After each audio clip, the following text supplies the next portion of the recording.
वादळी पावसामुळे रस्त्यालगतची झाडे कोसळण्याच्या घटनांमध्ये दिवसेंदिवस वाढ होते। अशा घटनात दैव बलवत्तर म्हणून अनेकांचे जीव बालंबाल वाचलेही आहेत। रस्त्यालगतच्या अशा धोकादायक झाडांमुळे पादचाऱ्यांसह वाहन चालकांवर मृत्यूची टांगती तलवार कायम आहे। अनेक वेळा ही धोकादायक झाडे तोडण्याची मागणी करण्यात येते, परंतु संबंधित खाते याकडे गांभीर्याने पाहत नाही। जीवितहानीच्या अनेक घटना घडूनही प्रशासन आता आणखी कुणाच्या मृत्यूची वाट पाहत आहे का, असा सवाल व्यक्त होतोय। ग्रामीण भागात अशा बऱ्याचशे धोकादायक झाडं आहेत की जेणेकरून चालायला सुद्धा रस्त्यावर कोणाला मार्ग नाही। अशी वर बघितल्यानंतर एवढी भीती वाटते की कधी हे झाड आपल्यावर उन्मळून पडू शकतं। त्यामुळे आता कालच झाली तळवडे येथील घटना, ती मुलगी एकदम गरीब आहे, त्यांचं कुटुंब एकदम गरीब आहे। त्यांचं आता ती उगवता तारा एक मुलगी होती, पुढे तिचं शिक्षण घेऊन काहीतरी आई वडिलांसाठी करण्याचे एक स्वप्न होतं, परंतु ते तिचं स्वप्न अधुरं राहिलं।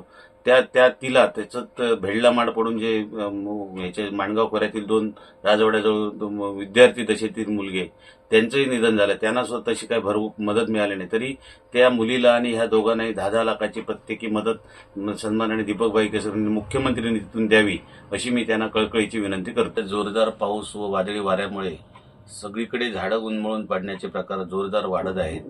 मी कालची आता तळवडा येथील एक आमची शालेय विद्यार्थिनी बिचारी नाहक बळी पडलेली आहे, तिच्यावर ते वडाचे झाड पडले। तसेच गेल्या वर्षी सुद्धा राजवाड्याजवळ त्या बाजूला 2 मुले झाड उन्मळून भेडला माड पडून त्यांची हत्या झाली। खरोखरच एवढं वाईट वाटतंय की आता जर झाडं आणि आता जी धोकादायक झाडं आहेत ती तुम्हाला मी आता देतो, व्हिडिओ केलेले आहेत काही ठराविक ठिकाणचे। अशी संपूर्ण सावंतवाडी शहरात भरपूर झाडे आहेत। तसेच तळवडा ही ग्रामीण भागात येते, त्यामुळे तिथल्या तलाठी आणि तेथील जे ग्रामसेवक आहेत त्यांनी तातडीने प्रत्येक गावातील तलाठी आणि ग्रामसेवकांनी तातडीने सर्व गावाचे पंचनामे करावेत आणि किती खर्च येईल, बांधकाम विभागाकडे सुद्धा पैशाची तरतूद नाही। गेल्या हल्ली मे महिन्यातच तिकडे आम्ही साहेबांना 2-4 वेळा जाऊन भेटलो, तर पैशाची तरतूद नाही म्हणून झालं। पण तो विजय चव्हाण आमचा अभियंता आहे, शाखा अभियंता स्थानिक असल्यामुळे त्यांनी स्वतःच्या खिशातील पैसे काढून ती झाडं सगळी तोडून घेतली। आता पोलिसांच्या घरावर व शाळेवर वगैरे भरपूर डेंजर झाडं होती।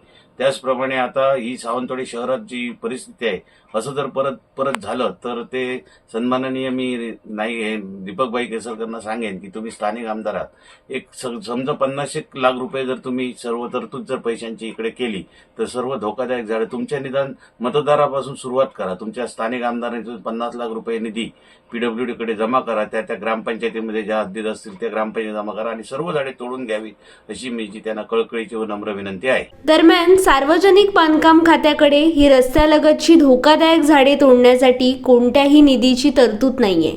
अशी धोकादायक झाडे मृत्यूच्या रूपानं दबा धरू नयेत, त्यामुळे धोकादायक झाडांखालून जाणाऱ्या पादचाऱ्यांसह वाहन चालकांचे जीवन रामभरोसे ठरतंय।